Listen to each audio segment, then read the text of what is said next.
2-3 साल पहले मुझे याद है मैं स्नैपचैट हर 10 मिनट में चेक करता था। सिर्फ़ एक ही रीज़न से कि शायद उसका रिप्लाई आया होगा। तुम जानते हो मैं किस फीलिंग की बात कर रहा हूँ? वही फ़ोन अनलॉक करना, वही स्नैपचैट खोलना, वही ऐसे स्लाइड कर के देखना कि क्या मैसेज आया है और फिर वही कोई रिप्लाई नहीं।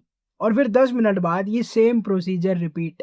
उस वक़्त मुझे लगता था कि भाई कैसे भी अगर ये लड़की को मैं पसंद आ जाऊँ या हमारी बातचीत और ऐसी बढ़ने लगे तो मेरी लाइफ परफेक्ट हो जाएगी, मेरी लाइफ में कोई दिक्कत ही नहीं आएगी। बट ये सोचना इतना ज़्यादा गलत था, जो मैंने सोचा भी नहीं था। क्योंकि एग्ज़ैक्टली 1 साल बाद सिचुएशन पूरी की पूरी रिवर्स हो गई थी। मुझे याद है मैं एक बंदी से मिलने के लिए गया था और हम लोग साथ में टाइम स्पेंड कर रहे थे और जब मैं उसको बाय बोल के उसके रूम से जाता हूँ, वो लाइक लिटरली उसने मेरा हाथ पकड़ लिया था और वो मेरे को जाने ही नहीं दे रही थी। वो बार-बार ही बस यही बोल रही थी, "यार, थोड़ी देर और रुक जा फिर चले जाइयो।" और उस एग्ज़ैक्ट मोमेंट में मेरे दिमाग में एक थॉट आया था कि भाई ये मेरे साथ क्या हो रहा है? क्या चेंज हो गया? बट जो मेरे को उस टाइम एक्चुअली आंसर लग रहा था, वो एक्चुअल आंसर नहीं था।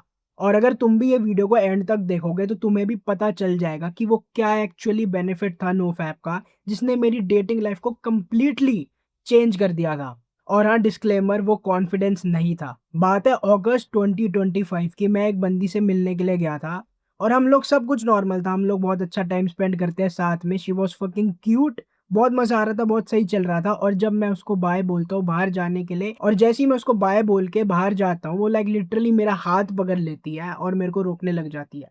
वो लाइक बार-बार ही यही कह रही थी कि यार प्लीज़ आधा घंटा रुक जा, प्लीज़ 10 मिनट तो रुक जा कम से कम। और उस समय मेरे दिमाग में एक ऐसा थॉट आया था जिसकी वज़ह से मैं स्माइल करने लग गया था। और इस स्माइल के पीछे वो रीज़न नहीं है जो तुम सोच रहे हो। मेरे चेहरे पे इसलिए स्माइल नहीं आ गई थी कि ये लड़की मेरे से इतना ज़्यादा प्यार कर रही है, ये इतनी ज़्यादा ऑब्सेस्ड है मेरे से, बल्कि वो स्माइल के पीछे का रीज़न ये था कि मेरे को मेरा पुराना वर्ज़न याद आ गया था। वही मोहित जो लाइक लिटरली हर 10 मिनट में अपना स्नैपचैट खोल के देख रहा था। वही मोहित जो रिजेक्शन से डरता था, वही मोहित जिसको लड़कियाँ भाव नहीं देती थी। लेकिन अब सिचुएशन इतनी ज़्यादा चेंज हो गई थी कि मेरे को लाइक लिटरली बिलीव ही नहीं हो रहा था। और अगर तुम उस समय मेरे से आके पूछते कि भाई क्या चेंज हुआ है? तो शायद मैं तुम्हें गलत आंसर देता। मैं मेबी हो सकता है तुम्हें बोलता कि भाई जिम जा रहे हो तो इसलिए मेबी ये हो रहा है, मेरे लुक्स इंप्रूव हो रहे हैं, मैं कॉन्फिडेंट फील कर रहा हूँ। मेबी इस वजह से ये बंदी मेरे से इतनी ज़्यादा ऑब्सेस्ड है। लेकिन इस पॉइंट के महीनों बाद मेरे को असली रूट कॉज़ पता चलता है कि भाई इन सब चेंजेस के पीछे क्या रूट कॉज़ है और ये रूट कॉज़ मैं तुम्हें आगे वीडियो में रिवील करूँगा। और ज़रा 1 मिनट के लिए इमेजिन करो, तुम्हारी लाइफ़ एक लड़की के अराउंड रिवॉल्व कर रही है। तुम्हें एक लड़की इतनी ज़्यादा पसंद आ रखी है जिसकी कोई हद ही नहीं है। तुम सुबेरे उठते हो तो तुम उसके बारे में सोचते हो, तुम सोने जाते हो तब तुम उसके बारे में सोचते हो। और फिर एक दिन तुम सुबेरे उठ के उसकी स्टोरी चेक करते हो और तुम देखते हो कि वो बंदी किसी और बंदे को डेट करने लग गई है। लाइक वो किसी और बंदे के साथ डेट पे गई हुई है।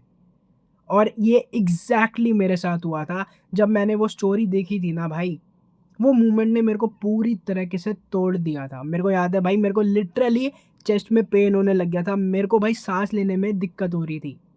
मैं भाग के बाथरूम में जाता हूँ और लाइक लिटरली मेरे आँसू टपकने लग जाते हैं।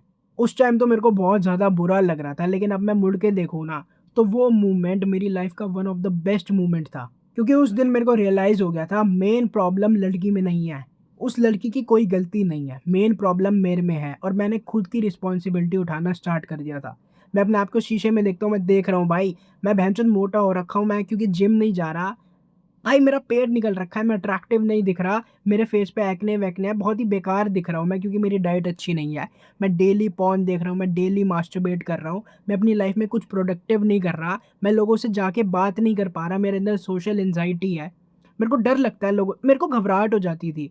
उस टाइम अगर मैं सोशल किसी आउटिंग में अपने दोस्तों के साथ चला गया तो, मैं बिल्कुल भी कॉन्फिडेंट नहीं था, मैं लोगों से आई कॉन्टैक्ट मेंटेन ही नहीं कर पाता था। और सबसे बड़ी बात मैं इन सब चीज़ों पे काम भी नहीं कर रहा था, मेरी लाइफ़ का कोई पर्पस, कोई मिशन ही नहीं था। और उस समय मैंने डिसाइड कर लिया था कि भाई अब मैं नोफ़ैप को अच्छे से फ़ॉलो करूँगा। मैं ये सारी गंद हैबिट करनी बंद कर दूँगा क्योंकि मेरे को दिख रहा था भाई क्योंकि मैं इतना फ्रीक्वेंटली पॉर्न देख रहा हूँ, फ्रीक्वेंटली मास्टरबेट कर रहा हूँ, मेरे अंदर कोई मोटिवेशन ही नहीं बच रही जिम जाने की, कुछ अच्छा करने की। मेरी सेल्फ आइडेंटिटी बिल्कुल ही ख़त्म हो चुकी थी। लेकिन यहाँ पे भी लोग गलत समझते हैं। नोफ़ैप ने डायरेक्टली मेरी लाइफ़ चेंज नहीं करी। नोफ़ैप ने कुछ ऐसा चेंज करा जिसने मेरी लाइफ़ चेंज करी और वो चीज़ है सेल्फ आइडेंटिटी। नोफ़ैप ने लाइक लिटरली मेरी सेल्फ आइडेंटिटी चेंज कर दी थी। अब मैं वो पुराना स्नैपचैट वाला मोहित नहीं था। जिसकी कोई सेल्फ आइडेंटिटी नहीं है, वो सोचता है कि भाई मेरे से लड़की क्यों बात करेगी, मैं कॉन्फिडेंट नहीं हूँ, मैं कुछ अपने आप पे काम नहीं कर रहा, मैं पूरा दिन अपना वेस्ट कर दे रहा हूँ, मैं बस लड़की के अप्रूवल का वेट कर रहा हूँ। अब मैं वो मोहित था जो अपने आप पे काम कर रहा है, इनफैक्ट जिसके पास अब स्नैपचैट है भी नहीं। वो बहुत ज़्यादा फ़ोकस्ड है, वो अपनी पढ़ाई पे फ़ोकस कर रहा है, वो अपने यूट्यूब पे फ़ोकस कर रहा है, वो जिम जा रहा है रेगुलरली, वो लोगों से बात कर रहा है, वो लड़कियों को अप्रोच कर रहा है। अब मैं वो वाला मोहित बन चुका था, जो कि he is a fucking winner, और इसलिए वो लड़की मेरे से इतना ज़्यादा ऑब्सेस्ड फ़ील कर रही थी, उसको लग रहा था कि बस 10 मिनट मैं उसके पास और रुक जाऊँ। और अगर तुम्हें मेरी फ्री वीडियोज़ इतनी ज़्यादा हेल्पफुल लग रही है, तो जस्ट इमेजिन मेरा पेड कोर्स तुम्हारी कितनी ज़्यादा मदद कर सकता है। मैंने उसका लिंक नीचे डिस्क्रिप्शन में दे रखा है। अब हम मिलेंगे कल रात 8 बजे नेक्स्ट वीडियो में।